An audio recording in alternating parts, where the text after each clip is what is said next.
હાલા ટાઈમ બહુ ઘટી ગયો છે અને હવે દિવસો ઓછા છે પણ ચેપ્ટર નંબર 5 સારું કવડું મોટું છે ભેગું નથી થતું. તો હું તમને એવું થાય છે ચેપ્ટર નંબર 5 એટલે સાતત્યતા અને વિકલનીયતા ચેપ્ટર આમ લાગે કે મોટો પહાડી જેવું, પરંતુ સારું સાહેબ એમાંથી કરવું હું પાછા 2 માર્ક 3 માર્ક 4 માર્ક ના દાખલા પૂછાય જાય.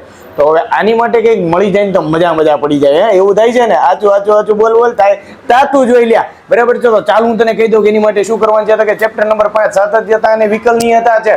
બરાબર, આ સાતત્યતા અને વિકલનીયતામાં તારે કરવાનું છે પ્રચલ વિધેયનું વિકલિત. બરાબર છે, લઘુગુણકીય વિધેય અને સાથે સાથે તો કે ભાઈ દ્વિતીય વિકલિતની ઓલી પ્રક્રિયા વાળા દાખલાઓ y2 y1 વાળા આવે છે ને એ વાળા દાખલાઓ. બરાબર, તો એ કરી નાખજે. અને વળી પાછા તને એમ થાય તો સર આ સાતત્યતા વાળામાંથી કઈ પૂછાઈ શકે? તો કે હા, ઓલો કે વાળો દાખલો અને લેમડા વાળા દાખલામાં ખાસ ભૂલ કરવાની નહીં.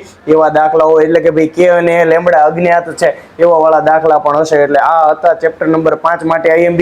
જલ્દી કરી લેજે, તને લોકોને પૂરામાંથી પૂરા માર્ક્સ મળી જશે.